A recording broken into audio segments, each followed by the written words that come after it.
Developing right now on Morning News Now, on the brink this morning, evacuations underway at a U.S. airbase in the Middle East as President Trump considers military action in Iran. Meanwhile, the Trump administration pushing forward with plans to take control of Greenland. But after a meeting at the White House, Danish officials are pushing back. It's clear that the president has this wish of conquering over Greenland. We made it very, very clear that this is not in the interest of the kingdom. And today, President Trump set to meet with Venezuela's opposition leader. We will take you to Washington. Also this morning, mounting tension in Minneapolis after another shooting involving a federal agent just 1 week after a woman was shot and killed during an immigration raid. Now, the family of Nicole Renee Good is speaking out. We'll bring you the latest. New this morning, splashdown. 4 NASA astronauts waking up Earthside a month earlier than planned after a medical scare on board the International Space Station. We'll have more on their historic journey home. And it's your chance to meet your new favorite Olympian. A new season of NBC's award-winning podcast, My New Favorite Olympian, is out today, starting just ahead of the Winter Games. We're going to give it a listen as some of the top athletes on Team USA get candid about the competition. It's fun. It'll kind of tell you things you didn't know about and maybe reveal ones you hadn't heard of before. The main point is you can have more than one favorite Olympian, so that can always change. Exactly. Good morning. Good to have you with us. I'm Joe Fryer. And I'm Savannah Sellers. Thank you very much for being with us this Thursday. We are going to begin this morning with the Trump administration's latest moves in the Middle East. So the Pentagon has begun evacuating hundreds of U.S. troops from its largest airbase in the Middle East. That is located in Qatar. This is according to a U.S. official and a person familiar with the matter who said the troops are being moved to hotels and other facilities in the region in case any U.S. action against Iran triggers retaliation. President Trump continues to weigh his options for potential military action in Iran as a response to the regime's deadly crackdown on protesters. Earlier this week, President Trump warned of, quote, very strong action if the regime continues its killing of protesters. But speaking to reporters yesterday, he claimed he was told the situation has changed. We've been told that the killing in Iran is stopping, and it's stopped, and it's stopping. And there's no plan for executions or executions. So I've been told that on good authority. NBC News Capitol Hill correspondent Julie Sirkin joins us now with more on this and some other headlines out of Washington. Julie, good morning. A lot to get to. Can you start by telling us more about the Pentagon's evacuation of troops from this airbase in Qatar? Will all troops stationed there be withdrawn from the base? Yeah, Joe, good morning to you both. All troops are expected to be withdrawn, according to a source with knowledge of what is going on there. They're being moved to other facilities, hotels, basically getting out of harm's way. And it's not just the U.S. The Qataris are doing the same with their personnel, saying that they're trying to safeguard their residents. The U.K. closing their embassy earlier this week, trying to get everybody out of the area in preparation for potential action from the U.S., which we know we've been reporting on for the last couple of days. The president has been weighing. And if you look at what happened back in June when the U.S. attacked those nuclear sites in Iran, we did similar then. We moved our troops out of this same base. This is the largest base in the Middle East for the U.S. And at the same time, the Iranian leaders are warning the U.S. that they would retaliate and they would target military facilities and structures and our troops. Do we know what options the president is considering for any potential military action against Iran? Yeah, well, according to our sources that we spoke to yesterday, I spoke to someone familiar with what is happening right now. The president was expected to be briefed yesterday on a set of tailored military options. He essentially told his team what he's looking to accomplish. He wants whatever action the U.S. takes in Iran to be decisive. You'll recall that over the last couple of days, the president has been posting on Truth Social, making statements essentially enticing the protesters to stay in the streets and saying that help is on the way. This is something that the U.S. supports, the overthrowing of the regime there by the protesters, this kind of uprising. The U.S. wants to be supportive. And so the president is weighing a set of options. Heading into the week, they were not necessarily all military, but by this point, he wants to make sure that whatever the U.S. does in the area, that it is a decisive action. What that entails, when it could happen, is still an open question. In the middle of all this yesterday, Senate Republicans blocked an effort to check President Trump's war powers. That's in Venezuela, after the president applied some pressure to some Republicans who were maybe considering this. Which senators were persuaded by Mr. Trump and why?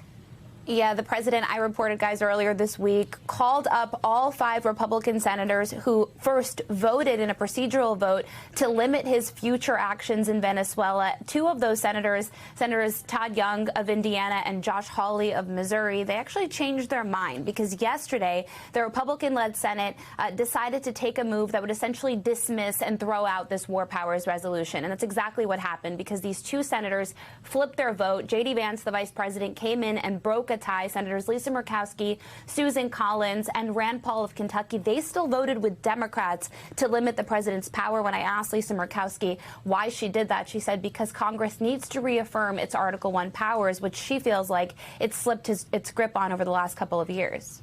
Julie, Venezuela's opposition leader, Maria Corina Machado, expected to be in Washington later today. What is on her agenda?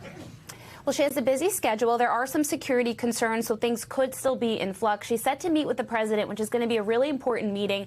I recall that when the Maduro operation first happened, I was in Mar-a-Lago, and President Trump dismissed her leading the country outright, essentially saying that he doesn't think that the people of Venezuela will accept her. You'll remember that her coalition won. They got the most votes in 2024, even though Maduro then stayed on as president. She feels like she could lead the country now, so she's going to meet with the president, as well as potentially discussing the Nobel Peace Prize that was presented to her. She has said that she would give it to the president, although the committee has said that's not possible. And then, guys, she's expected to meet with lawmakers on Capitol Hill. I reported late last night that she's set to meet with a bipartisan group of senators this afternoon. There's a meeting in the House that is being worked out as well.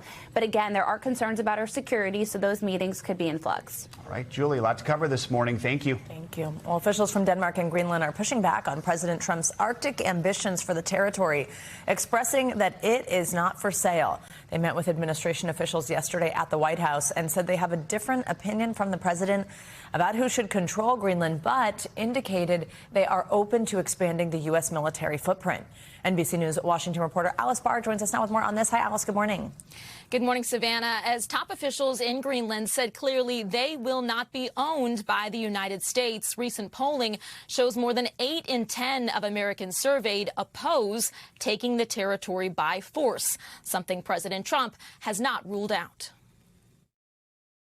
This morning, diplomatic divisions over the fate of Greenland, the Danish territory that President Trump insists the U.S. must control. We need Greenland for national security. The president has made his view clear, and we have a different position. Foreign ministers from Denmark and Greenland meeting at the White House with Vice President J.D. Vance and Secretary of State Marco Rubio, who says President Trump would prefer to buy the massive island territory, a proposition that could cost as much as $700 billion, according to 3 people familiar with the estimate. Denmark, a NATO ally, insists its territory is not for sale. President Trump has not ruled out military force, citing what he views as a threat from other major powers. The problem is there's not a thing that Denmark can do about it if Russia or China wants to occupy Greenland, but there's everything we can do. It is not a true narrative that we have, Chinese warships all around the place. On Capitol Hill, lawmakers in both parties speaking out against military action in Greenland, calling it the most serious national geopolitical mistake this country could make, while endorsing the power of alliances and the U.S. military presence already in place in Greenland to secure the Arctic. The not smart, unachievable way is whoever told the president that this was a viable path. It doesn't make sense. Among Greenland's population of roughly 57,000, mounting anxiety as leaders promise to keep talking. The president's push to take over Greenland is raising real concerns among European allies. But just before Wednesday's meeting, the president posted that NATO becomes far more formidable and effective with Greenland in the hands of the United States, and that anything less than that is unacceptable.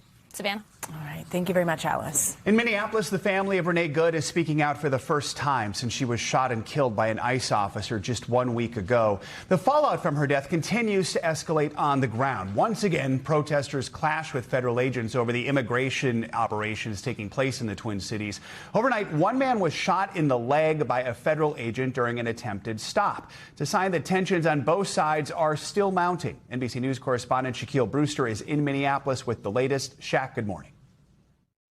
Good morning. Well, the situation here in Minneapolis just continues to intensify. Yesterday was a day that started with a prayer vigil here, that started with school walkouts honoring 1 week since the death of Renee Nicole Good, but it ended with yet another shooting involving federal officers. This time DHS saying that federal officers were engaging in a targeted traffic stop trying to obtain a man who was here illegally from Venezuela. They say this man then tried to flee and got in a struggle with a federal officer who they also say was ambushed, in their words, by two people who came out of a nearby apartment and hit this officer with a shovel and a broomstick. They say that this subject also engaged in that attack, and then this officer shot this man in the leg. Now, that, of course, sparked another round of clashes, another round of chaos, protesters throwing ice, throwing fireworks at officers, federal officers, and local law enforcement.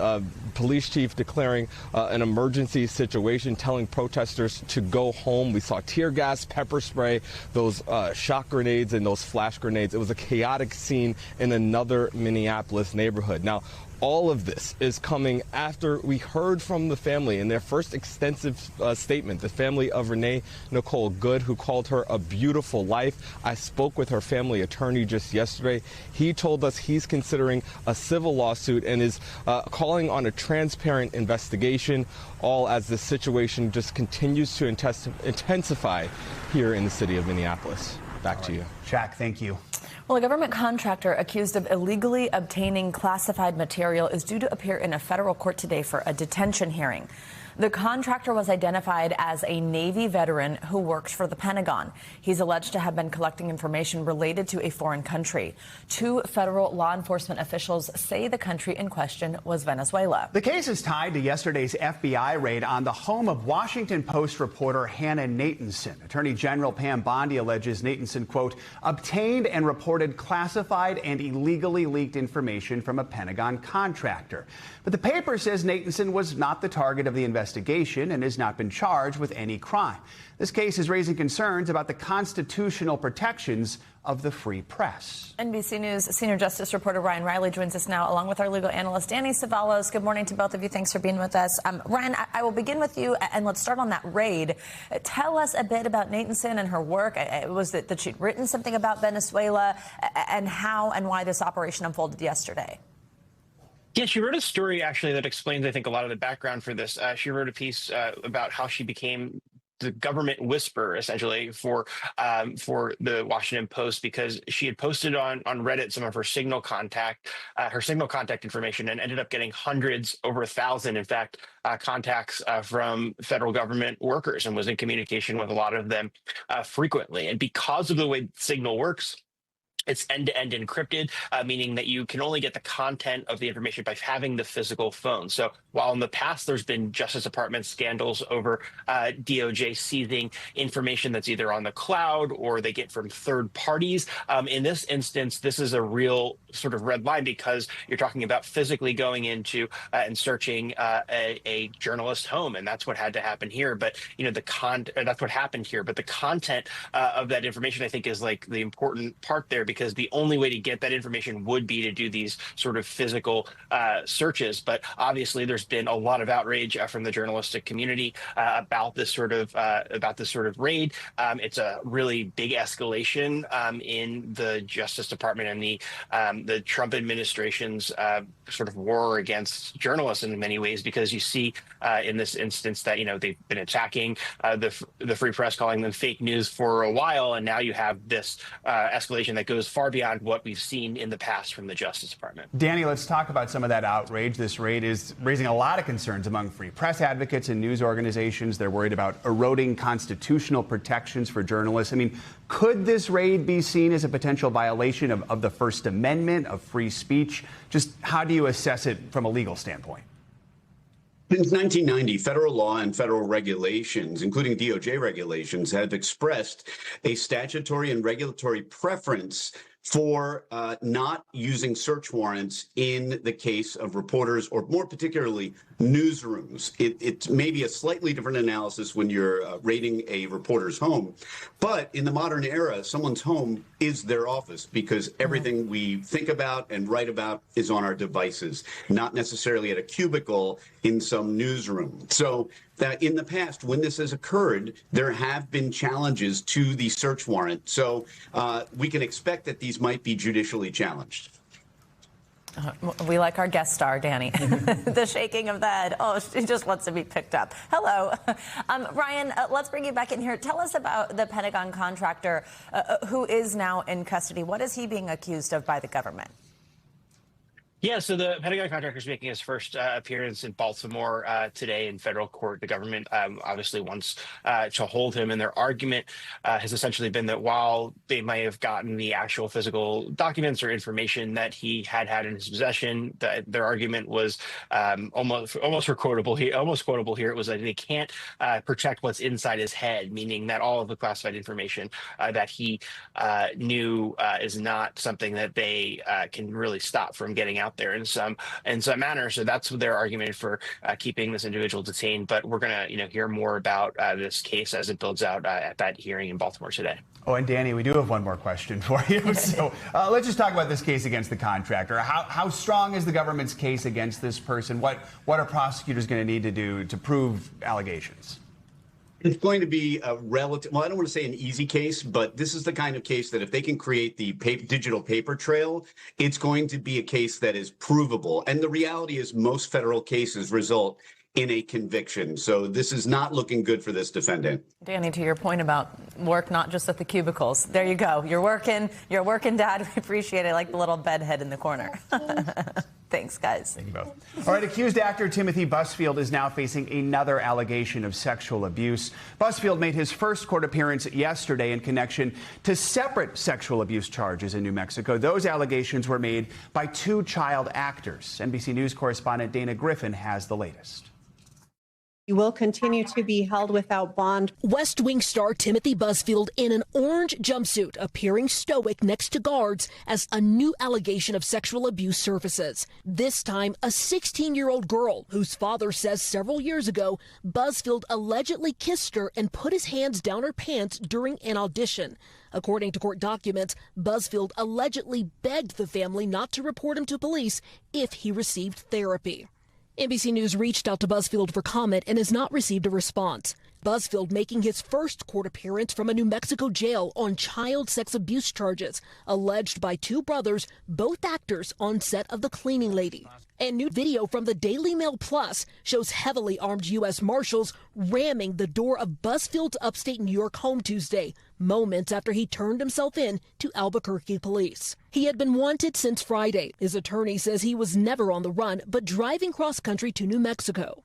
According to court documents, the now 11-year-olds told their parents and therapist Busfield, who they called Uncle Tim, rubbed and touched one brother's genitalia when he was 7, the abuse lasting 2 years. The Emmy Award-winning actor yet to enter a plea, his lawyer maintaining the claims are not true. Busfield this week telling TMZ, "They're all lies, and I did not do anything to those little boys, and I'm going to fight it." Busfield will remain in jail until his next court appearance, likely next week, where a judge will decide if he's eligible for release.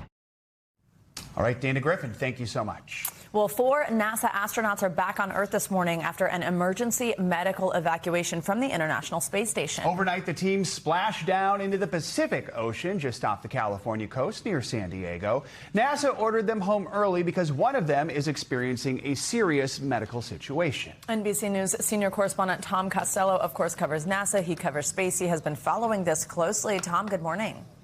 Yeah, good morning. 3:41 a.m. Eastern time was when they splashed down there off the coast of San Diego. And immediately, as you would expect, the SpaceX recovery team, the ship moved in, picked them up, all 4 astronauts, literally taken right onto the ship inside their spaceship. And then each one of them brought out of their spaceship, put on a helicopter, and then they were flown over to San Diego. So at this hour, you guys, they are in a hospital there in San Diego, spending the night, getting some much-needed rest, and also a quick evaluation there before they then later today are going to fly on to Houston. But there you see them, each one of them coming out of their spaceship.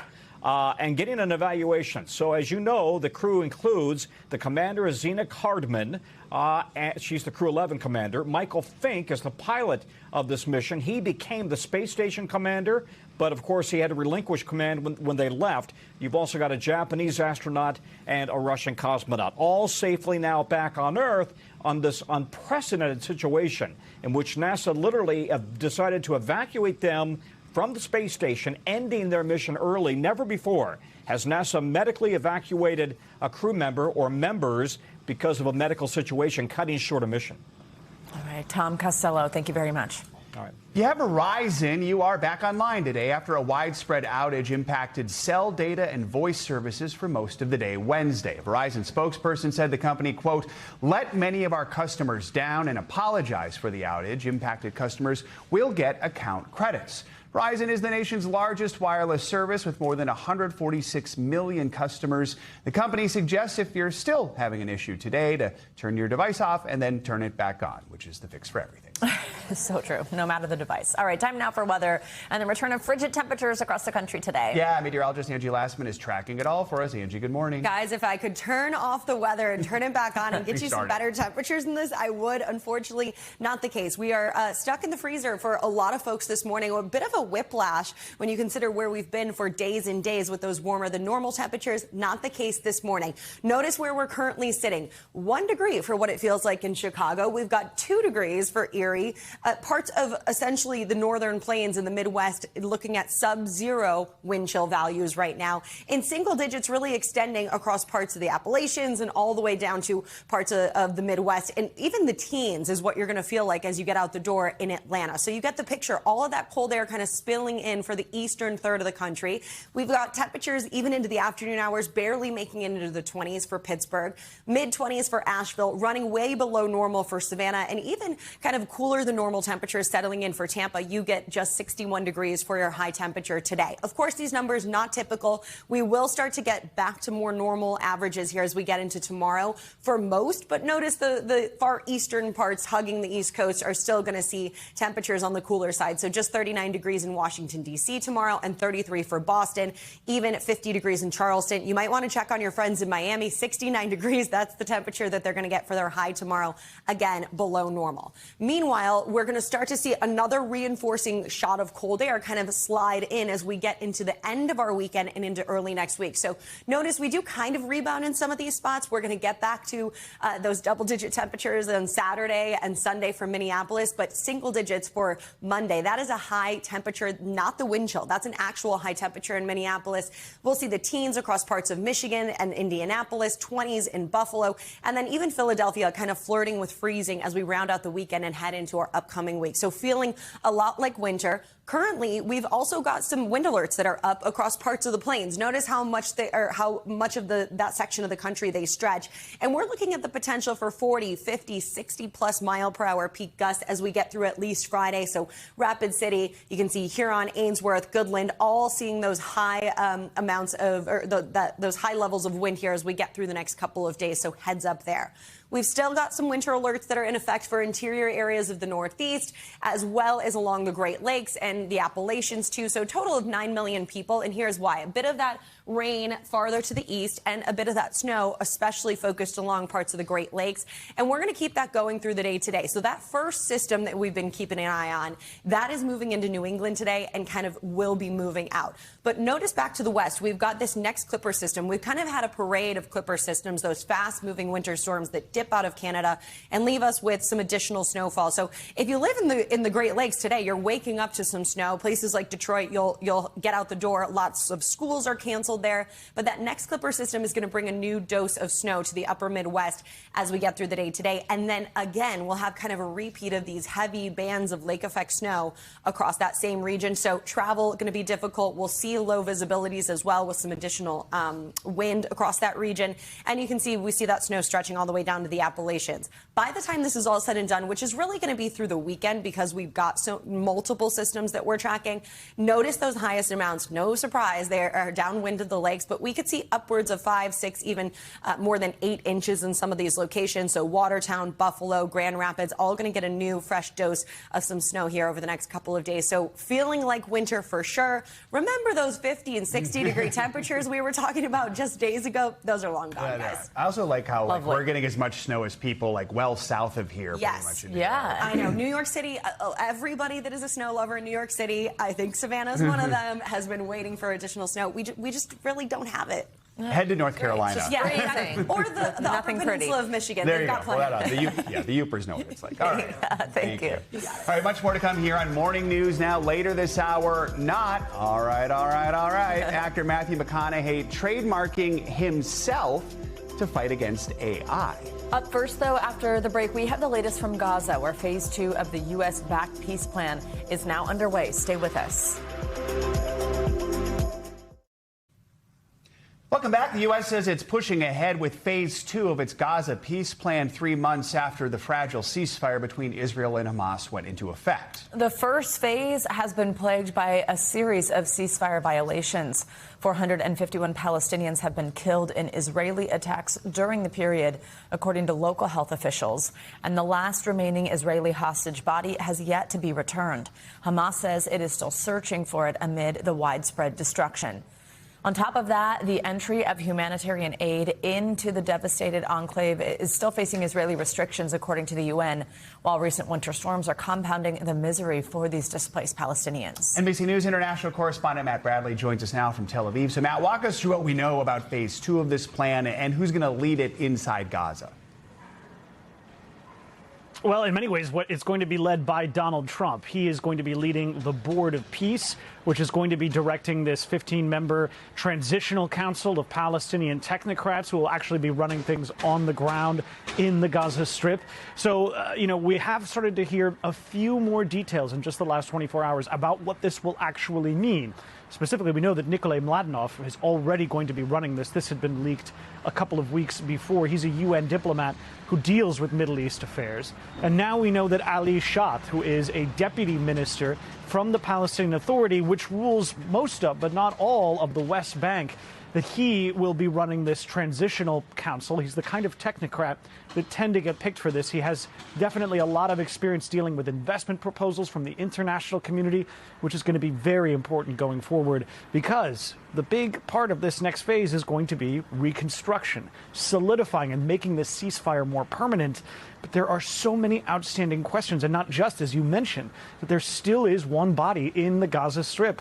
This belongs to an Israeli young police officer who was killed on October 7th. His body remains in Gaza. So in many ways, phase 1 isn't yet complete, but all sides of this agreement seem to be welcoming this move, even though it looks more symbolic than anything else, because the fact is, we don't have many details of how any of this, even once it's assembled, even once the names come in, are going to be run. Matt, we know another piece of this phase involves the disarming of Hamas and also the complete withdrawal of Israeli troops from Gaza. Are there signs that either of those things are happening? Well, the Israelis have withdrawn to the so-called yellow line inside the Gaza Strip. So they've posted up there since just about the beginning of the ceasefire, ever since those Israeli hostages were returned from the Gaza Strip. However, they haven't really shown much signs of moving. And as you mentioned in your introduction, they've killed hundreds of Palestinians over the past couple of months, despite the fact that the ceasefire hasn't broken. They've even launched multiple rounds of airstrikes. So there is still quite a bit of violence that kind of undermines the notion that there is a ceasefire at all, even though it does look as though it's staying. Now, on the Hamas side, it looks as though they have no inclination to disarm. And even the notion of what disarmament means is kind of being debated.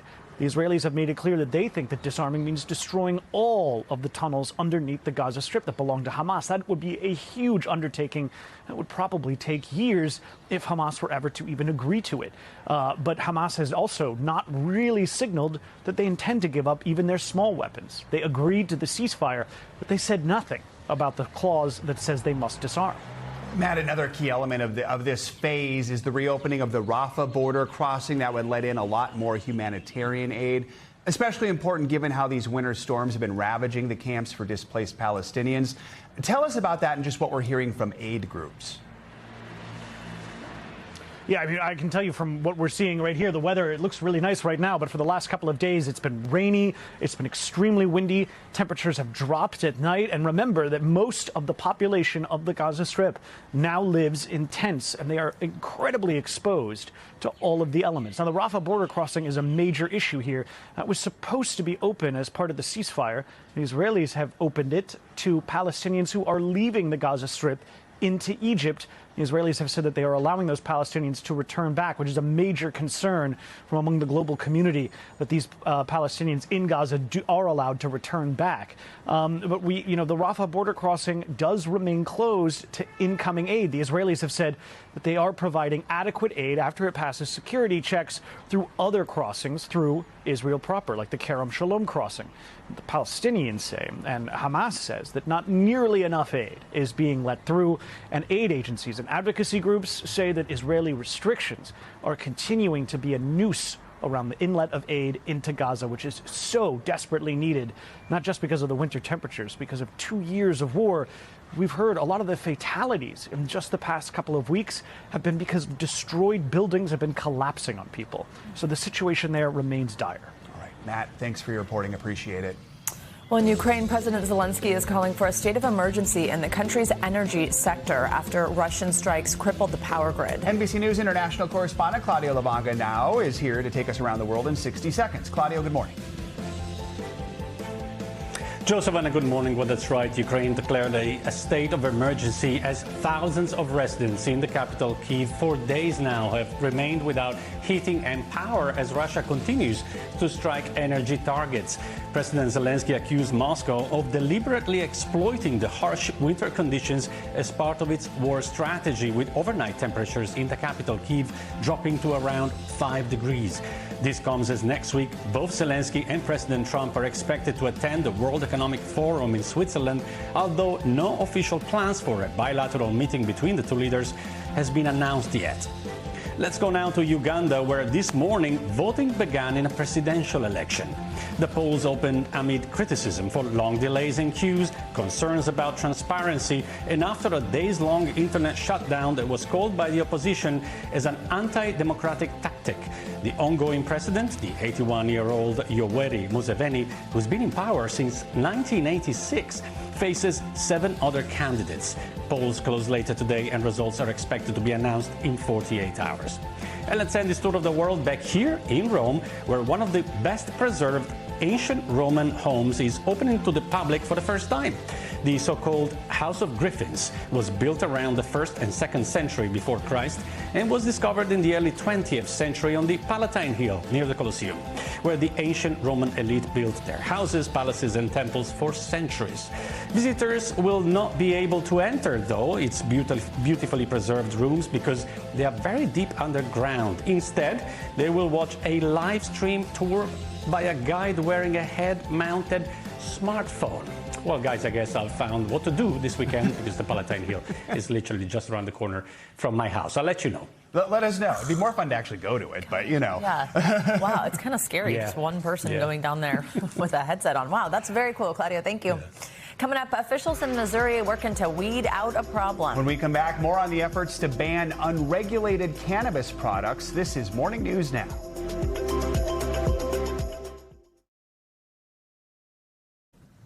Welcome back. Lawmakers and law enforcement in Missouri are clamping down on something called Delta-8 THC, aiming to ban the unregulated hemp products altogether. Yeah, police warn that these products they're easy to buy, they can look like candy, and they are ultimately landing kids in emergency rooms.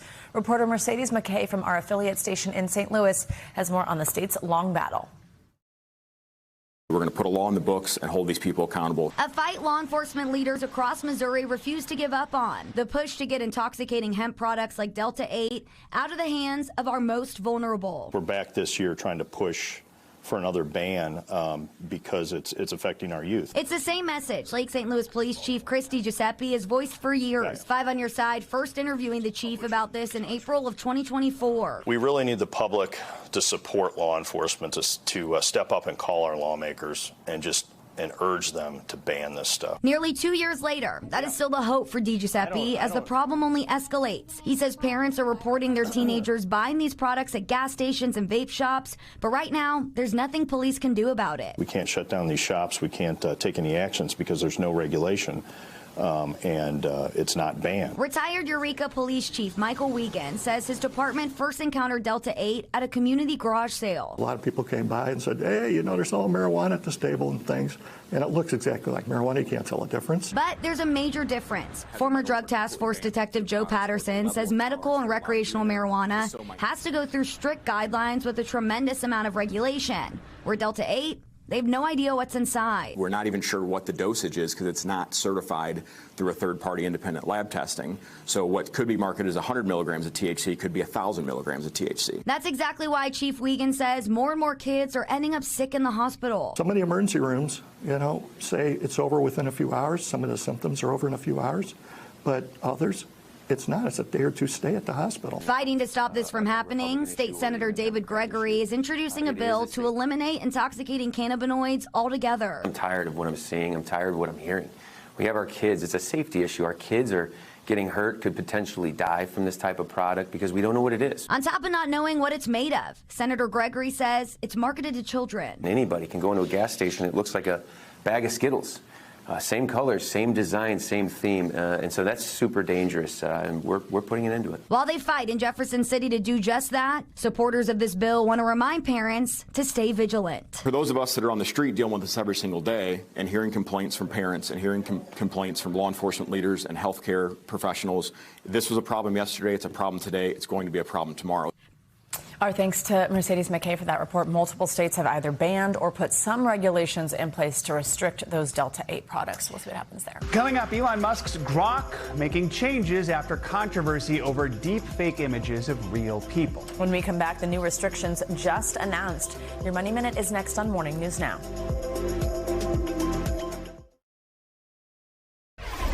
We are back with a bold new strategy one actor is using to fight the rapid rise of artificial intelligence in Hollywood. Matthew McConaughey has now trademarked himself. This includes his name, his voice, his likeness, to prevent AI companies from using any part of his brand without his consent. NBC News correspondent Morgan Chesky explains. All right. It's the iconic line from one of the most recognizable voices in Hollywood. You're beautiful. Smooth, Texan.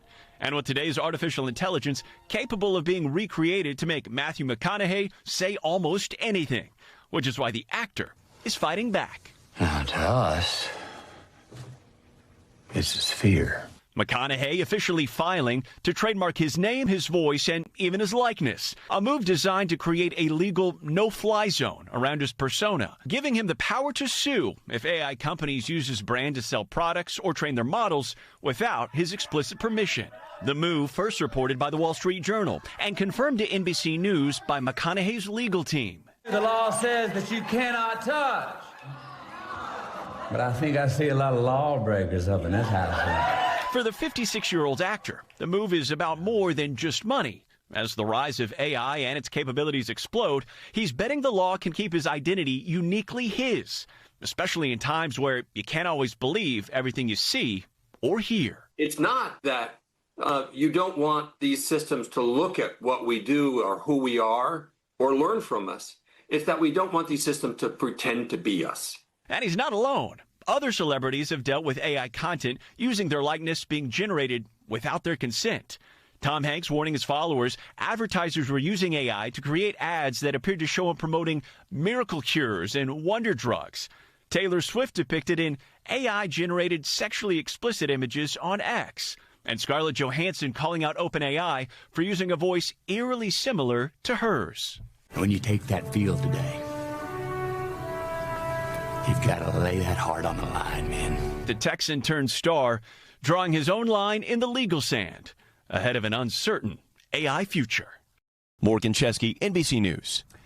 In other AI news, following a lot of backlash, xAI says Grok will no longer be able to create sexualized images of real people. NBC News business and economy reporter Emily Lorsch has these details and more financial headlines in our Money Minute. Hey, Emily, good morning. Hey, guys, good morning. This is a major change following mounting concern and criticism. xAI also says image creation editing through Grok on X will only be available to paid subscribers. The move comes as investigations expand globally and after the California Attorney General announced he's launching an investigation into XAI and Grok after it produced sexualized images of women and children. Over at Google, the tech giant is testing a new Gemini feature called Personal Intelligence, which connects apps like Gmail and Google Photos to deliver more personalized answers inside its chatbot. The move ramps up competition with OpenAI and Apple as tech giants race to build AI that can reach across personal data and context. And in more AI news, bondholders are suing Oracle, saying investors lost money after the company failed to disclose it needed to sell far more debt to build out its AI infrastructure. Investors behind the proposed class action suit in New York say they were blindsided by the company's actions tied to its $300 billion deal with OpenAI. The lawsuit highlights how the race to fund AI expansion is raising risks for investors as companies pile on debt. Now, of course, we've reached out and we haven't heard yet back from Oracle, but also the company is chaired by billionaire Larry Ellison, who's been in the news a lot lately with this whole bidding war for Warner Brothers Discovery. Yeah. All right, Emily, thank you so much. A lot of AI news. All right, one of America's most iconic luxury retailers is entering a new chapter.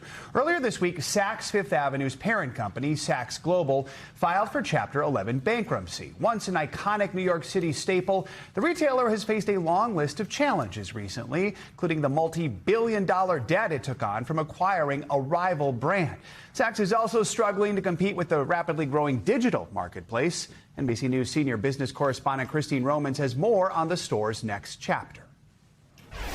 Saks, a pinnacle of luxury on swanky Fifth Avenue, now dressing for bankruptcy court.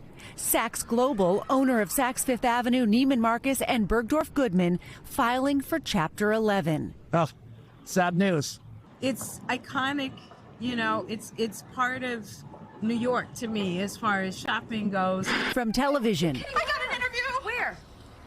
Saks Fifth Avenue. To pop culture. Nobody hates Saks. Saks became shorthand for status and fashion since opening its flagship store in New York City more than a century ago. It's shopping time on Main Street, USA. But Saks maxed out its own credit card. About a year ago, Saks bought rival Neiman Marcus in a blockbuster deal, putting it in about $2.6 billion of debt. You had too much debt, you couldn't pay your bills, and now they have to figure their way out of this in a new format. Of course, spending has changed, from storefronts to computers and phones. You can get everything online, etc. Really does change the fabric of our sort of day-to-day existence. The company teaming up with Amazon last April to launch a luxury online storefront, but perhaps too little, too late. That was inconsequential to what's happening with this Chapter 11 filing. So now what? Saks saying it's evaluating its operational footprint where it has the greatest long-term potential and assuring loyal customers stores will stay open for now after securing a $1.75 billion financial package and appointing a new CEO. The trouble at Saks would appear at odds with what has become known as the K-shaped economy, where wealthy consumers are doing fine and everyone else pulling back.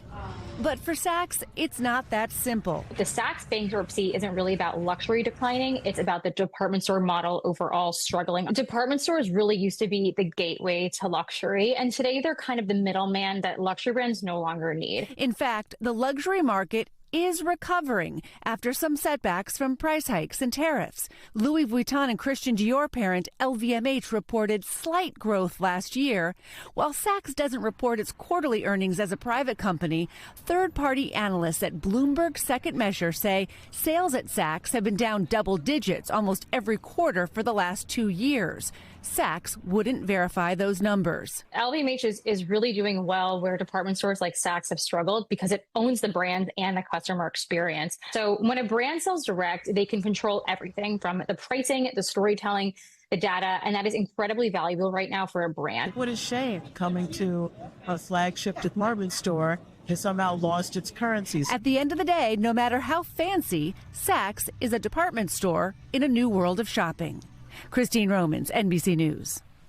Coming up on Morning News Now, some of the stars of Team USA getting candid just days ahead of the Winter Olympics. I remember being anxious about how the judges would react, even though it's like, well, that's none of your damn business. Like, you're judging me for my skating, not for my personal life. When we return, we're going to give you a preview of the new season of NBC's award-winning podcast, My New Favorite Olympian. We'll be right back.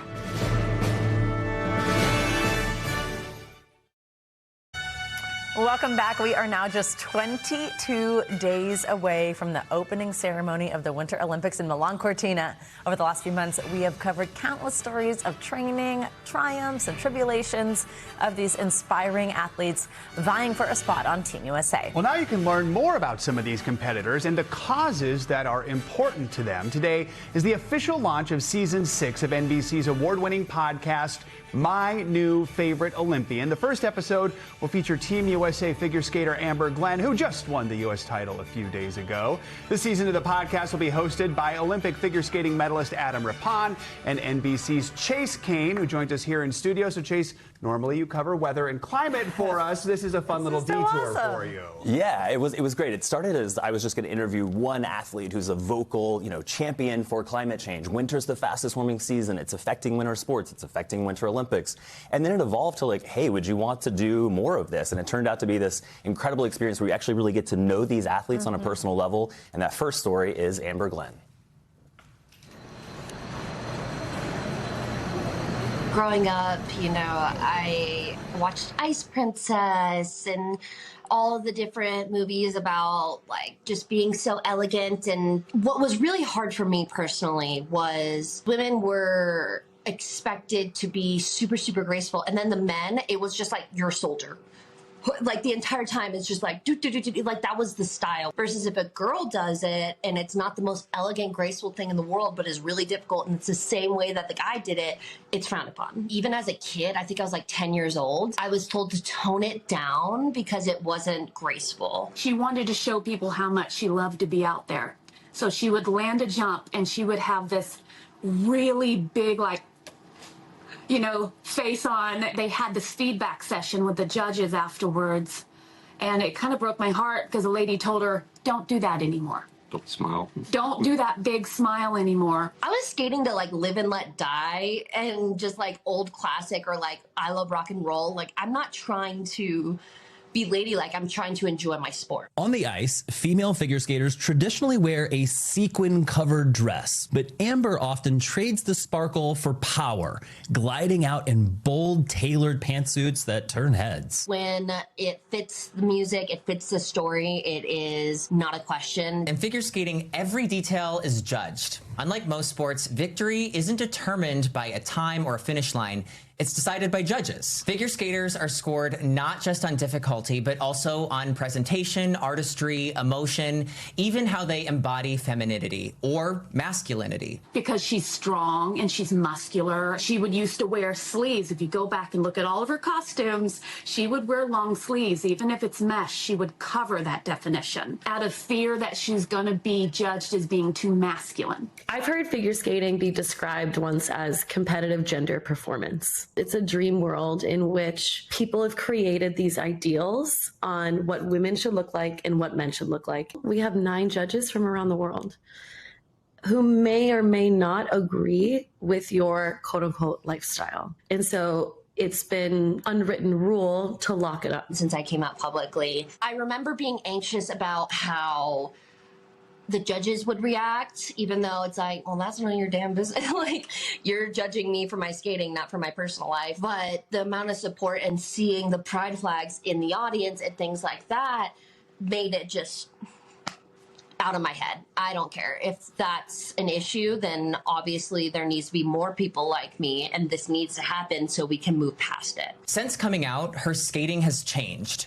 Bolder, freer, more like herself. It was always just kind of stick to the typical ballet positions before I came out. Versus after I was challenged, I did hit the road jack, heads will roll. I'm doing Madonna this year, and I did a Janet Jackson last year. You can see how her programs have evolved. Her favorite example, the cantilever.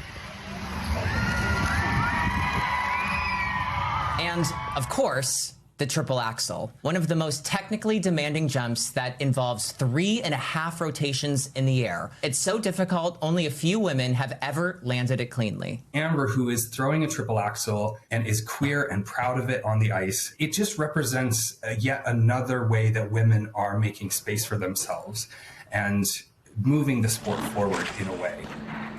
It was really amazing to see just how her being authentic really helped her become better at her sport, essentially. Right, and you spoke with her before she won yet another U.S. championship, so clearly it's still working well for her. Yeah, that episode's out today, and then the next episode comes out tomorrow with Kaylee Humphreys, bobsledder. It's about her journey to become a mother while also training for the Olympics. Incredible, just inspirational. How did you do that, Kaylee? Right, it's crazy watching them because, obviously the triple axels, many really good skaters can't even do that. Yeah.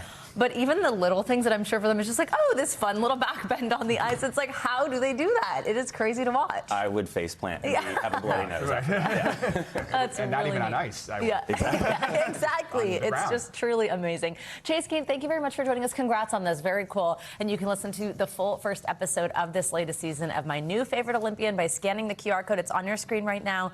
And stay tuned for NBC's other podcasts, My New Favorite Paralympian. That comes March 5th. And of course, you can catch full coverage of all the action in Milan Cortina starting February 6th on NBC and Peacock. That'll do it for this hour of Morning News Now. Stay with us, though. The news continues right now.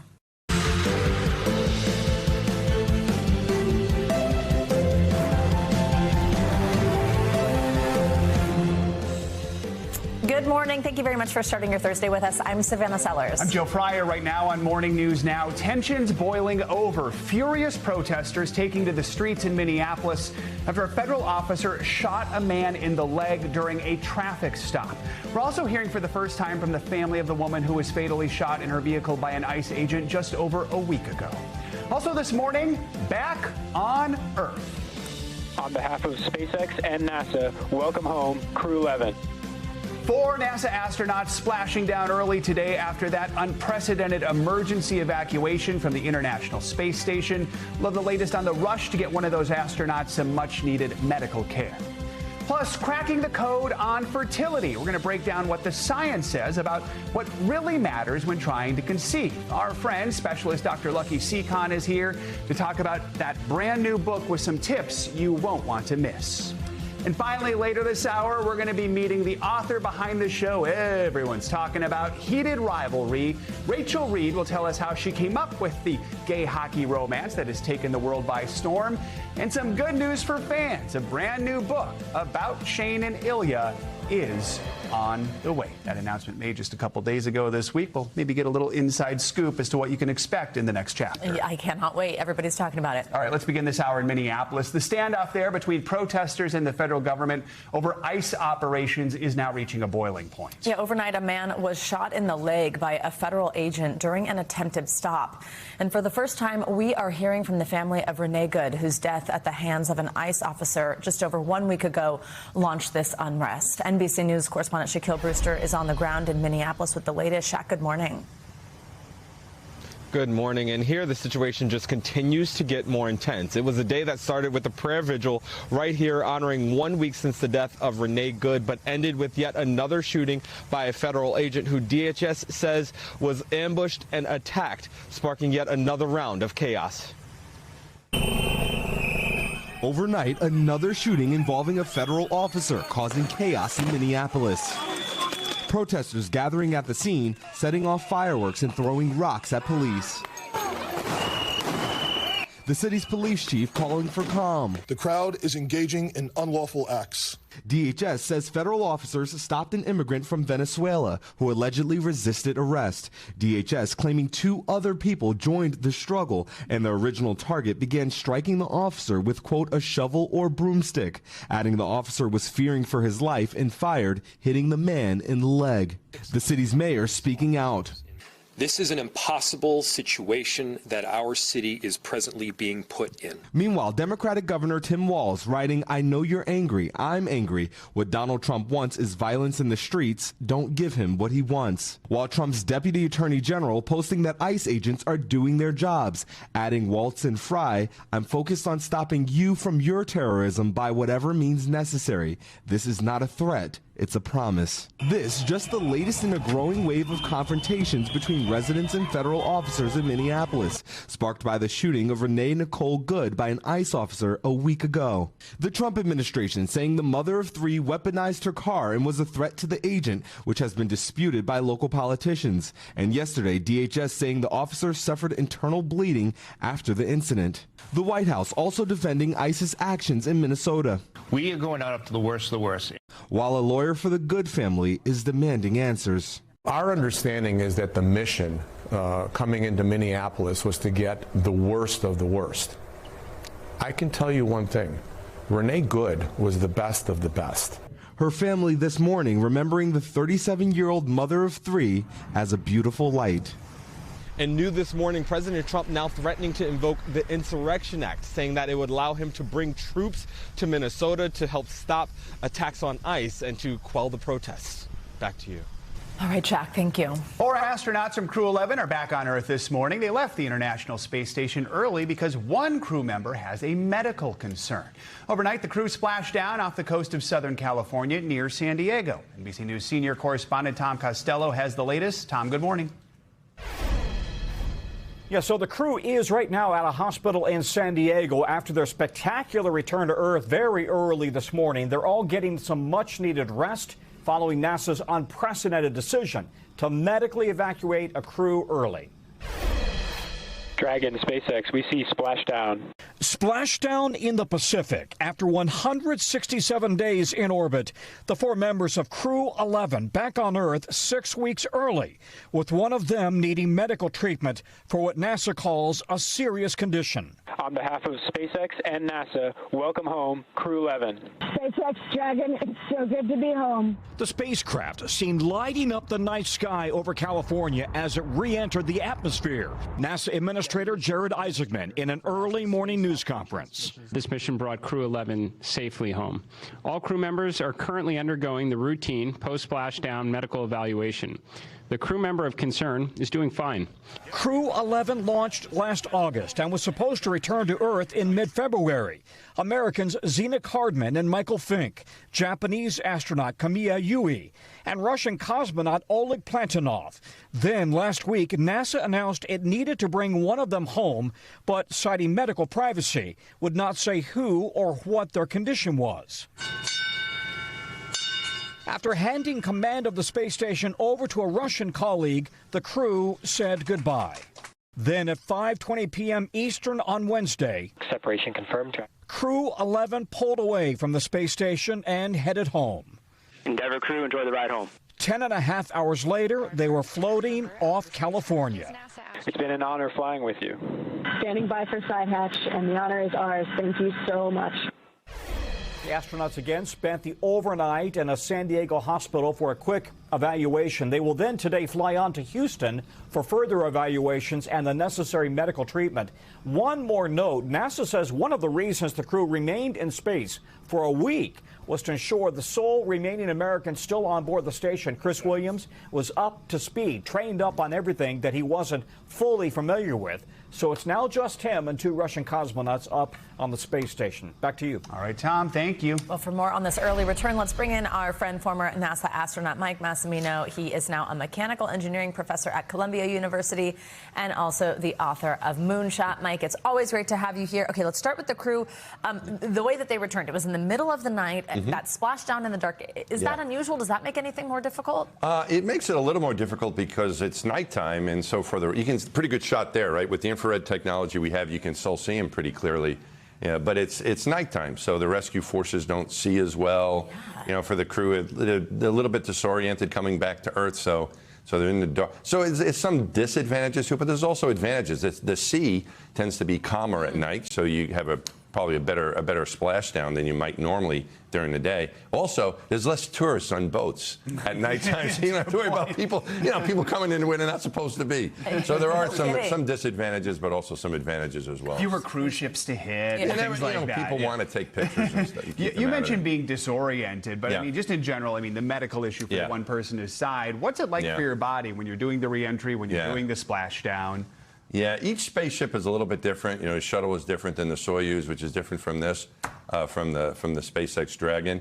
In this case, though, it can be a little rough on you. They're going from zero gravity for 5 months, and they hit G-forces when you're coming in. You're slowing down in the atmosphere. You're slowing down from 17,500 miles an hour to just a couple miles per hour when you come down in the chute. So most of that energy gets taken out in reentry in the upper atmosphere, and you're slowing down, but that requires you to experience G-forces. So they can get up to about 4 or 5 Gs for a little bit, and that can be rough on the body. They're strapped in. It doesn't hurt you, but it could just be a little tough to take. There's also some jerking around, you know, as the spaceship orients itself. It's like constantly firing its jets, so there's kind of some dynamic motion. And the way my friends have described the chute opening, when it's like a big jerk, you know, and it's kind of like if you're sitting in that chair and someone would come up to you with a baseball bat and hit you in the back of the chair and give you a jolt like that. You're not going to get hurt. Yeah. You're not going to even get bruised, but, you know, you're going to get jolted. So there's some action on the way down. More than your average turbulence. More than your average turbulence, yeah. How long are you like discombobulated for? When you come back? Yeah. That is related to the amount of time that you're up there. So 5 months is a long time. So I don't know if discombobulated is the right word, but certainly they're going to be, maybe it's a good word. They're going to be a little, I like that. It's a good one, Savannah. You're just trying to get your Earth legs back. And it's tough on the body. They're going from zero gravity for so long and being used to that. Even though they exercise every day and their muscles and their bones are strong, still it's a readaptation, about a month long, to really feel better about being on the planet. And that is due to the long time that they're in space. My mission's 2 weeks. It was a day or two, and I was back up 100%. As we mentioned, this is a first. So what are and it'll depend on what the medical issue was, but what are the lessons that NASA can learn from this for future missions? Yeah, Joe, I think that's pretty interesting. I think for space station, this is the very first time they've cut a mission short, right, for this. So there's probably something that was lacking on the space station. Maybe it was a piece of equipment, or who knows that they couldn't really diagnose it. We don't know really what the story was. So there's that. I think they're in pretty good shape for short duration missions. But when you think about going to the moon, where you're a couple days away, or Mars, where forget it, you're stuck there. You're going to have to treat these things. How much more medical equipment do you need? How much more training? Do you need to have a medical professional on board, or someone who's trained like a medical doctor, even if they don't enter the program as an MD? I think those are some of those things they're going to be looking at. So I think you're right that it's not just for the space station, but the long-term plans of what they want to do, going on these longer voyages where you can't come back that easily. What changes need to be made. And let's talk about the 3 that are now on the International Space Station. Yeah. What's the impacts for them? This unexpected change, only 3 of them, does that mean anything? Yeah, what it really is going to mean, Savannah, is there's going to be a reduction in the science capabilities. So we had a crew of 3 from the beginning of the space station. We're actually down to a crew of 2 after the Space Shuttle Columbia accident in 2000. But from 2000 into 2009, we really didn't have more than a crew of 3 up there. So, and it was, you can keep the space station maintained. There was a lot of cross-training, like the Russians had to be able to do what the U.S. folks could do, and vice versa. We went to a crew of 6 in 2009, and now we have a crew of 7 with the vehicles we have typically. And it increased the science capacity of the laboratory. And that's what I think you'll see shrinking over the next month or so until they get that next crew back up, and then they'll have a full complement again. All right. Mike, as always, thank you. Great to have you. Oh, my pleasure. Thanks for having me. President Trump says he believes the killing of people in Iran as part of the government's crackdown on protests is easing up. A U.S.-based advocacy group says at least 2,500 people are dead, including around 150 security personnel. Still, the president is not ruling out military action in Iran. NBC News chief international correspondent Keir Simmons joins us with the latest. Keir, good morning. Hey, Joe. Night after night here in the Middle East, we have anticipated U.S. strikes in Iran. This morning, President Trump seems to be holding off for now, while exclusive reporting from NBC News says Trump wanted any action to be swift and decisive. But according to a U.S. official and 2 others familiar with the conversations, he was told there was no guarantee the Iranian regime would quickly fall. This morning, Iran announcing it will not execute a protester whose family feared he was hours from death. 26-year-old Afan Sultani doesn't face the death penalty, but remains behind bars, Iran's judiciary says. It was enough for President Trump to hit pause on a threatened military intervention. Iranian airspace, which had been shut down fearing an attack, has reopened for now. They told me that there'll be no executions. And so I hope that's true. Does this mean military action is now off the table against Iran? Well, we're going to watch and see what the process is. But protesters have faced direct gunfire from Iranian forces, human rights groups say. One US-based advocacy group estimating at least 2,500 people are dead, including around 150 security personnel.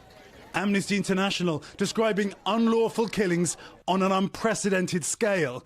US troops were evacuated from a major base in Qatar after Iran threatened to target them. Iranian state media even broadcasting an image of Trump from his 2024 attempted assassination with a pro-government protesters message. This time, it will not miss the target. But Iran's foreign minister appealing to the American president after attending funerals for Iranian security forces, accusing outsiders of fomenting the violence. President Trump has said that if there are killings, he would intervene. And they wanted to drag him into this conflict. But President Trump had promised Iran's protesters help is on the way. How will protesters be responding to President Trump this morning? Naturally, protesters will be disappointed, and that'll be the understatement of the century, given that so many protesters have died. But Arab governments have been telling me this week, Joe, they were worried about the potential for chaos in Iran. And President Trump, speaking to Reuters, expressing doubts about who would take over if the regime fell. Joe, this region is still tense. President Trump leaving his options open, Joe. All right. Keir, thank you so much. Well, in Washington, President Trump is facing the most overt pushback yet to his Arctic ambitions of taking control of Greenland. Yesterday, the administration met top officials from both Greenland and Denmark.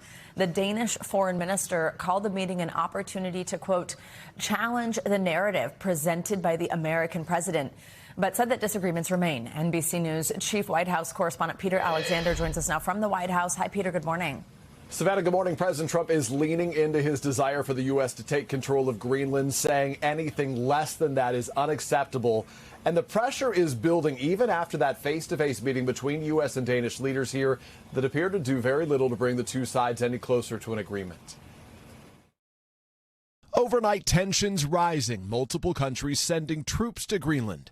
Sweden and France joining military exercises there as Denmark, that controls the territory, announces it's stepping up its military presence. All seemingly a response to President Trump, who's not backing down from his repeated threats to take control of Greenland. Greenland's very important for the national security. The president's latest remarks follow a months-long pressure campaign, finally punctuated by a closed-door sit-down between Vice President J.D. Vance, Secretary of State Marco Rubio, and the foreign ministers of Denmark and its territory, Greenland. The guests describing the meeting as frank and constructive, but no resolution. We therefore still have a fundamental disagreement, but we also agree to disagree.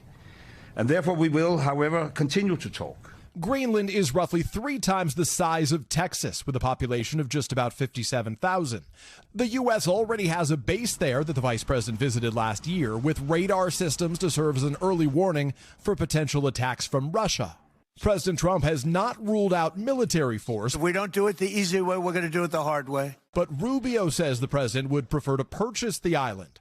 3 people familiar with the estimate tell NBC News the price tag to buy Greenland could be as much as $700 billion. Overnight, the Interior Secretary, who'd previously posted a picture showing Greenland as part of the U.S., titled The New Interior Doubling Down. Think about Alaska, which we also purchased. These are like 2 bookends that protect North America. Greenland's prime minister offering his clearest statement yet this week, saying if we have to choose between the USA and Denmark, we choose Denmark. Back in Washington, the president is facing criticism from both parties. The thought of the United States taking the position that we would take Greenland, an independent territory within the Kingdom of Denmark, is absurd. And just this morning, a new national poll shows 3/4 of Americans say they oppose the U.S. attempting to take control of Greenland. Just 25% support the idea. And just days after President Trump insisted that Greenland is at risk because he said Russian and Chinese warships are, in his words, all over the place. Savannah, during his remarks here, the Danish foreign minister said that they have not seen a Chinese warship there in a decade. All right, Peter, thank you very much.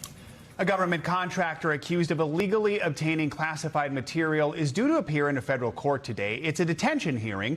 The case is tied to yesterday's FBI raid on the home of Washington Post reporter Hannah Nathanson.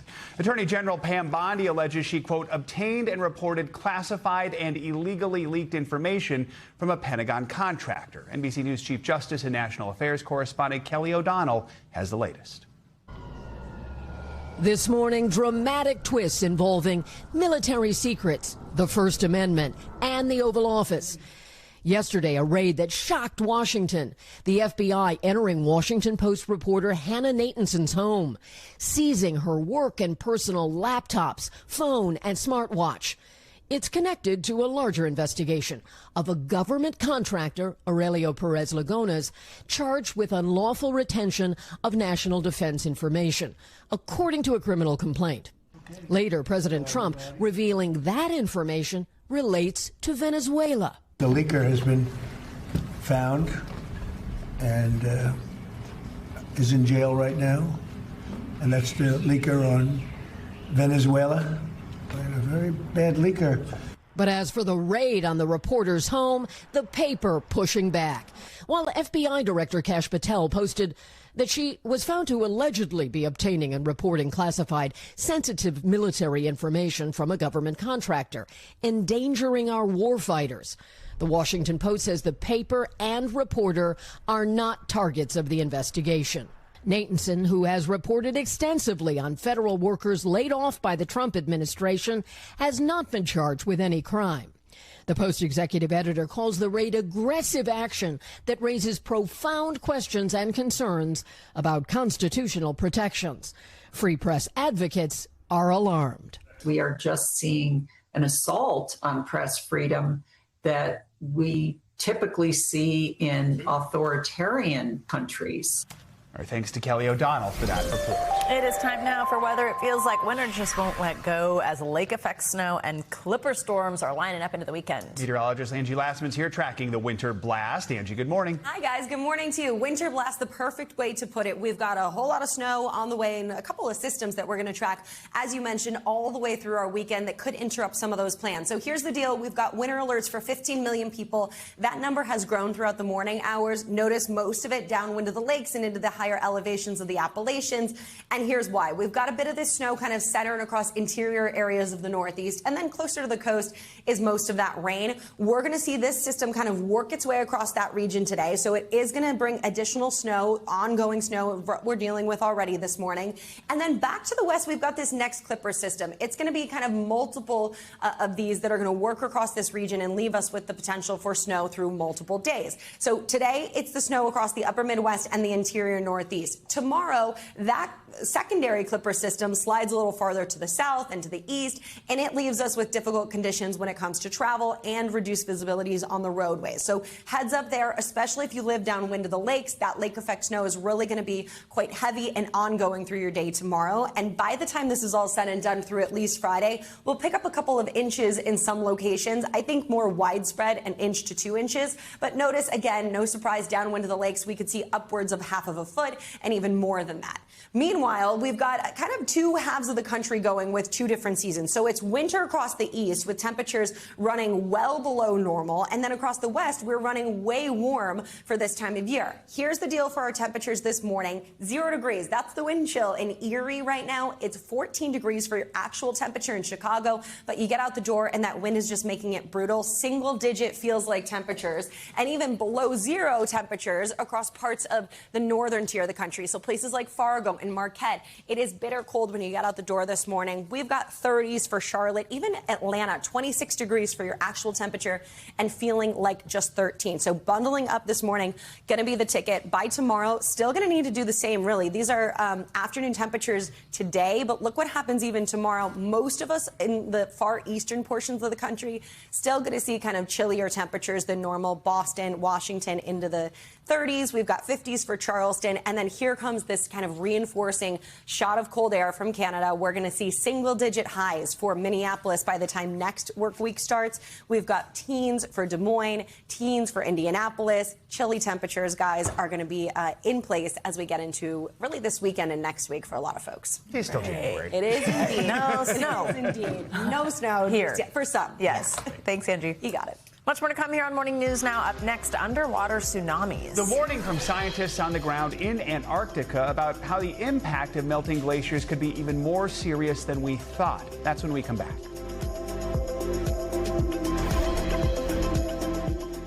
We are back with a look at one climate phenomenon that could have an alarming effect on the future of our environment. Scientists in Antarctica are now warning of underwater tsunamis caused by collapsing glaciers, which could then speed up the process of more ice melting. Sky News science editor Tom Clark traveled to the frozen continent to speak with scientists studying the giant waves. This submarine drone is on a pioneering mission to catch an underwater wave. When chunks of ice break off glaciers, they make quite a splash. The scientists we've come to meet suspect they may be doing a lot more, creating underwater tsunamis. These big underwater waves with amplitudes of tens to possibly hundreds of meters, what that can do is it can mix warm, deep water with water closer to the surface. And we have to understand that in order to make those better predictions about sea ice melt. A small fleet of these gliders is being deployed to patrol the bay and analyse passing waves for the first time.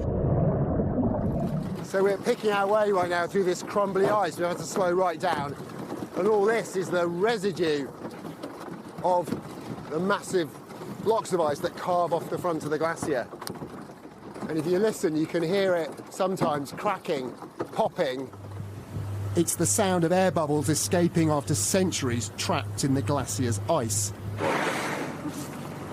And it's different to the air life on Earth breathes now, which, largely thanks to the Industrial Revolution and everything since, contains nearly twice as much carbon dioxide as it did back then. Last year was the warmest on record in Antarctica, and there's evidence faster melting is disrupting this globally connected system, the Antarctic Circumpolar Current, a revolving flow connecting all the world's oceans, acting like a planetary-scale refrigerator. It's absorbing a lot of human-made heat, and it's taking that heat down into the bottom of this deep ocean. And what scientists really want to know is, are we at risk of it coming back into our atmosphere? And that will affect us all. Down here, those impacts won't be subtle. 1,000 miles southeast of where we are, a team of scientists have just landed on one of Antarctica's most infamous glaciers. Their mission, to use hot water to drill into the kilometre-thick ice of the Thwaites Glacier to learn how soon it may collapse. Thwaites has been identified as kind of the ice ocean system that's most likely to affect sea level rise over the next 100 years. If you destabilize Thwaites, it might lead to a destabilization of the rest of the ice sheet and ice shelves around it. It's earned the nickname the Doomsday Glacier because it holds back, like a cork in a frozen bottle, the far larger West Antarctic ice sheet. Losing both could raise global sea levels by 3 to 5 metres. The Doomsday title has raised the hackles of climate skeptics who argue it's alarmist. The truth is, the scientists don't like it either. How fast collapse will happen is still uncertain. But they're confident no humans have witnessed changes this fast. Now there's 8 billion of us. Despite being as far as you can get from civilization, this is the one place on Earth that matters to us all. Tom Clark, Sky News, Antarctica. Coming up, click to cancel. Next, we're going to look at the effort in Congress to reintroduce the Unsubscribe Act, how it could save Americans millions in unwanted subscription fees when we come back.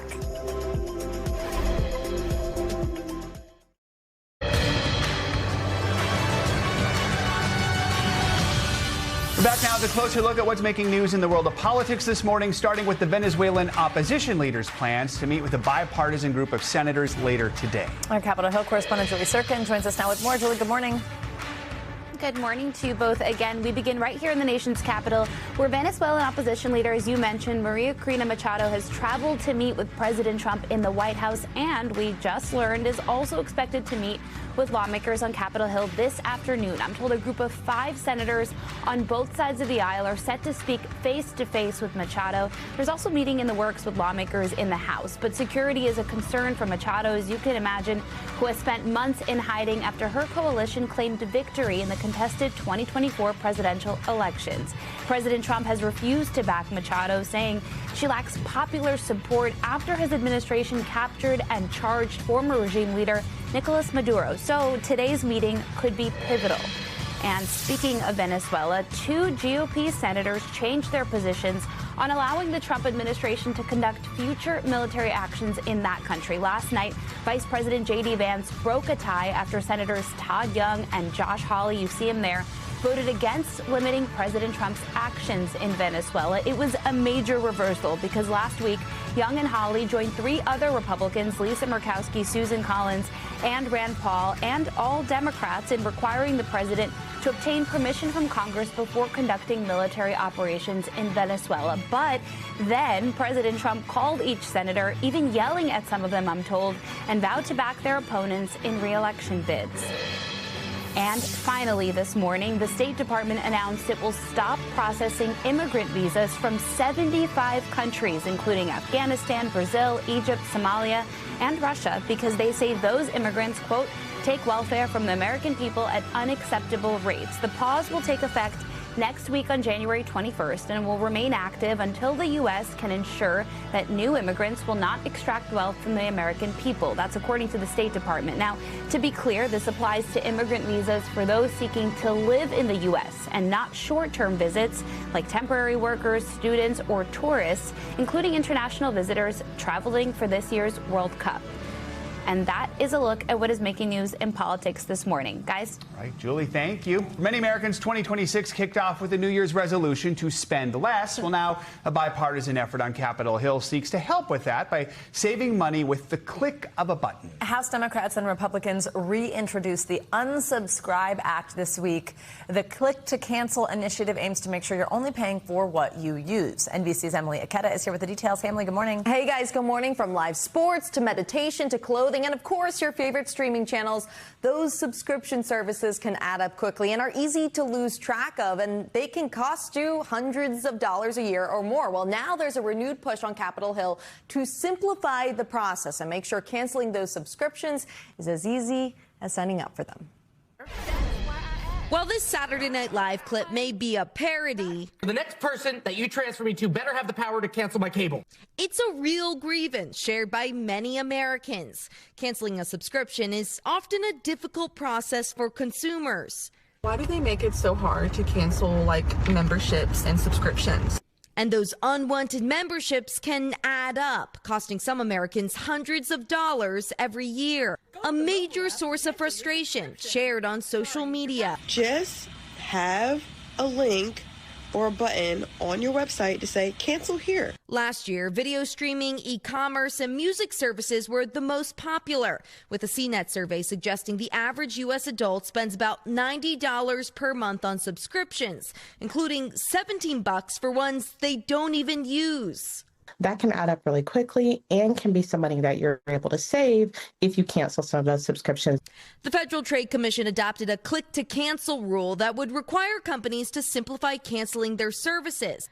But it was blocked by a federal appeals court last July over a procedural error. Now on Capitol Hill, there's a bipartisan effort to revive it. It's called the Unsubscribe Act, which proposes to strengthen consumer protection by requiring both a simple way to cancel subscriptions and consent before charging customers after a free or reduced cost trial.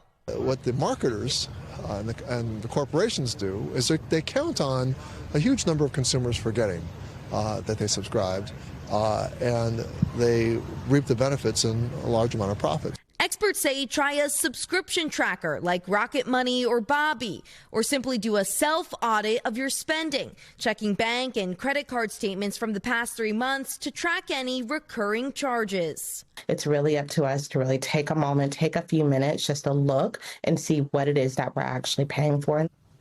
So our expert also suggested if you're looking to save money in the new year, consider rotating subscriptions, check for bundles, ask about special offers from services you already have, like your cell phone or internet provider, and find free or low-cost alternatives. Sometimes your library might have some digital offerings, or you could always add commercials to save a few extra bucks. It just takes a little bit more time and effort to save that money. Good advice. Thank you, Emily. Thanks, guys. We've got more money news now. Financial tech company Bilt announced an overhaul of its credit cards. NBC News business and economy reporter Emily Lorsch has your Money Minute. Emily, good morning.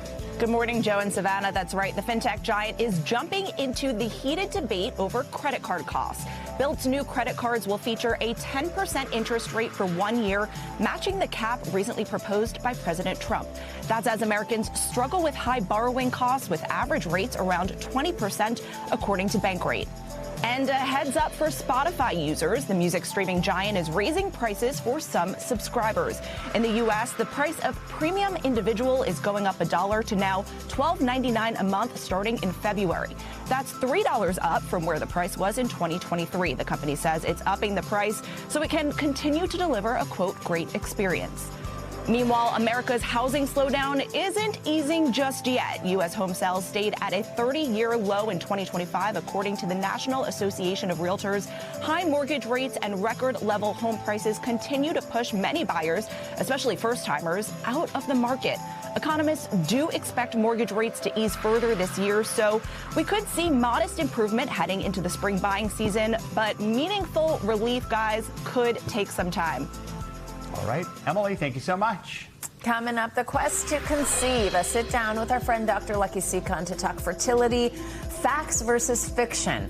From when you really need to start trying to things you can do right now to boost your chances. We will be right back. We are back now with a topic that affects millions of people and one that often comes with more questions than answers. Infertility. According to the National Institutes of Health, about 9% of men and 11% of women of reproductive age in the U.S. have experienced it.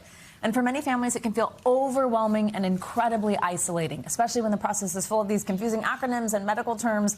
And that is where our next guest comes in. Joining us now here on set is Dr. Lucky Seacon. She is a double board certified reproductive endocrinologist, infertility specialist, and OBGYN. And she is out with a new book. It is called The Lucky Egg. It is a practical, compassionate guide to understanding fertility and making confident decisions, whether you are just starting out or already deep in this process. Dr. Seacon, it's wonderful to see you. Thank you for having me. I just love this so much because what this really is, I mean, look, I have it marked up. I'm holding it. It's like a textbook for fertility. Yes. One of the things that our viewers may know is that you have helped me along in my own journey. And in that process, I don't know if I've actually ever told you this, the number of messages that I get from people who tell me they wish they could be your patient. Aww. Or who say, like, I wish I had a resource like that, or who don't live in the New York City area and can't come to your clinic. Yep. This gives you to them. That was really the goal. I wanted to be able to help people beyond the four walls of my clinic. And something that I've learned as a doctor who's now treated thousands of patients is that across the board, there is such a deep knowledge gap when it comes to fertility. And it makes sense because for a lot of people, the last time they ever thought about fertility or their reproductive health was health class, where the goals were very different. And it is kind of insane to think about the fact that you enter your 20s, your 30s, your 40s, and all of a sudden you're magically expected to understand the things that you need to know, time-sensitive things about your biological clock and when to seek help. And we really need a health class 2.0, and that's what I really was gearing to do with this book, was creating a comprehensive resource that I hope everyone reads in their 20s to kind of get up to speed, because it's always better to fill that knowledge gap before you encounter problems. 1 in 6 couples will have infertility, and there can be a variety of causes. But this book is really going to be like a fertility Bible that addresses all of those different journeys and helps guide people not just about the physical side of infertility struggles, but also the mental health component. Because for many people, this is a long journey and you really need to find ways to build resilience. I love, you wrote this, you said, unlike the baseless fads pushed by the wellness industry, this is practical, science-backed information you can actually use. I think one of the things that's so tough about this for people is that it is so personal. Yes. It feels like it impacts your whole life, right? Yeah. The ability to build a family or not.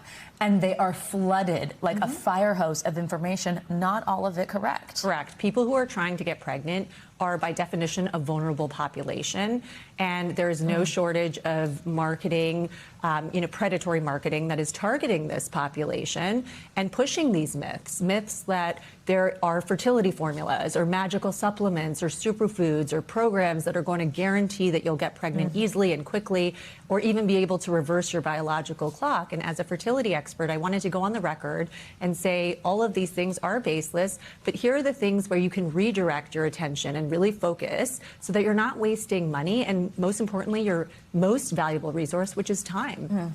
I really want some of this conversation to be practical. Tell us some of the things that are science-backed. And that's what's so cool about this book. I mean, you can go to the table of contents and really think about it like a textbook. You look up what supplements should I be taking. You look up what does it really mean to drink alcohol if you're trying to conceive. Tell us some of these things. Well, in my supplement section, that was probably the most challenging because there's such a lack of good data. But I actually put together a table where all of the supplements that are talked about online, that are pushed, I listed each one out and talked about how it's proposed to work and what does the actual data show. So people can really make informed decisions about their health rather than just kind of taking things at face value, what they see online. I think knowing your cycle is something that everyone should focus on even before they start trying. And that means understanding what ovulation is and the importance of ovulation tracking, because each time you ovulate, there's a very narrow window of opportunity where it could actually result in a pregnancy. And how do you get to know that about yourself? Well, I talk about different calendar method or using ovulation predictor kits and understanding what are the red flags, right? There are many people that will wait a whole decade or they're trying to get a diagnosis, but it takes a whole decade to be diagnosed with problems like endometriosis, PCOS, and fibroids. These are all things. That was me, and that was from you. Even though I had symptoms for a long time that could have presented that way, you put those pieces together for me. These are prevalent gynecologic conditions that can associate with infertility. So I would love everyone to get that diagnosis sooner so they can make informed decisions, because the standard definition or advice of, okay, if it's been a year of trying and you're under 35, that's when you have infertility, go see a doctor. That doesn't apply for someone who has those conditions because they have a known risk factor. They should go early and talk to a specialist. The other thing quickly that I do really think is important that you tackle head on is male infertility. Yes. This might be like, oh, is this a book for women? No. Yeah, family building is a team sport, and it shouldn't come as a surprise that male infertility contributes to 50% of cases. And in about a third of cases of couples, they'll have a male factor alone. So when I talk about lifestyle decisions that actually can impact your fertility, like not smoking, minimizing alcohol, trying to maintain a healthy weight, controlling chronic medical conditions, all of that advice applies to both partners. We just have a bit left here, but what do you hope partners, families take away from this book? I hope people read this book, put it down, and feel calmer and more in control when it comes to a process that's largely out of our control. I think it will help them feel more focused and be able to really think about what matters instead of being kind of led astray. And I hope that it helps people around them know how to better show up for their friends and family members who are going through this and how to support them. I think it gives people their power back too. Yes. Understand knowledge. Thank you so much. Thank you. Congratulations. Love you, Dr. appreciate Khan. you. Great to have you here.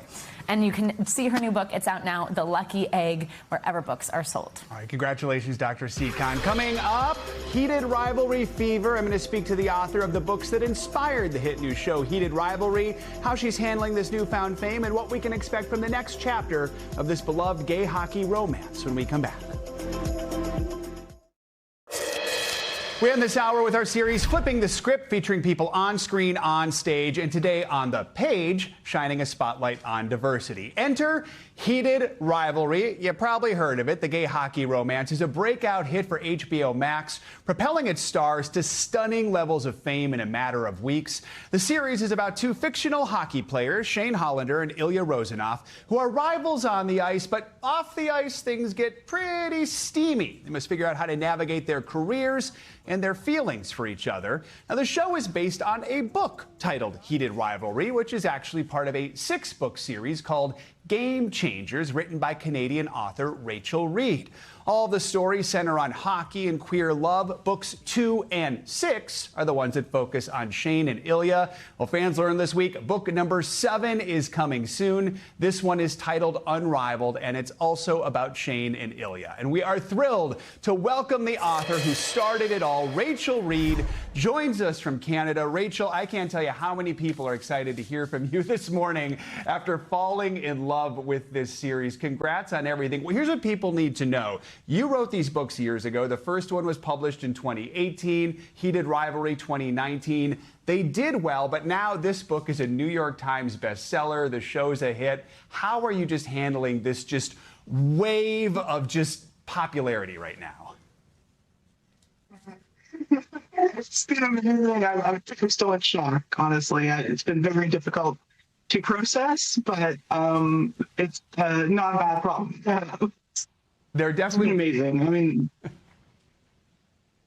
there are definitely worse problems to have. I think the show has revealed something maybe a lot of people didn't realize, and I think The Hollywood Reporter did a great article about it, writing, its success is, quote, thanks in a very significant way to females, straight, bi, or otherwise. The show's creator, Jacob Tierney, added, the baked-in audience for this is women. Obviously, the LGBTQ plus community is embracing this. We've seen hockey podcasting bros doing deep dives into the episodes. But at the end of the day, help us understand why this story resonates so much with women.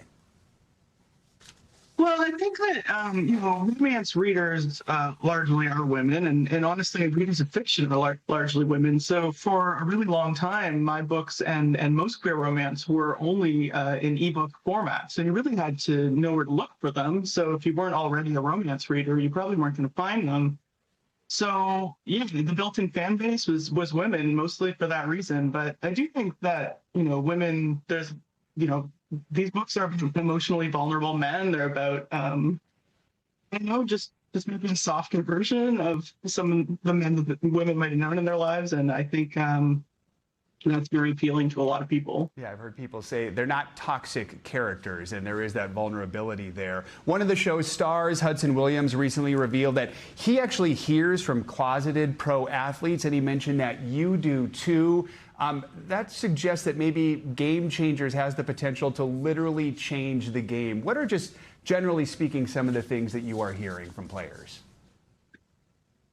Well, I've gotten emails even before the show from mostly from men who used to play hockey or used to play some sort of team sport usually, and would let me know that they really felt seen in the books, which is extremely touching, and I always appreciate hearing that.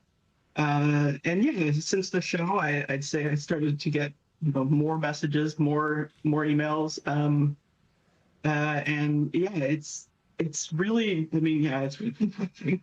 Thinking of that, it's wonderful if this story can help even one person. That's beyond my dreams. That would be an amazing thing. Let's talk about the big news this week. Book 7, Unrivaled. For those who don't know, after Heated Rivalry, there is another book about Shane and Ilya called The Long Game. So it might be some spoiler alerts here, but then we'll have Unrivaled picking up the story from there. What's the main thing you want people to know about this new book? The main thing and the reason why I wanted to write it is because Ilya and Shane have never had I guess what we would think of as a regular relationship, because they've always had to hide, and they've always been apart, and they've always just grabbed time where they can.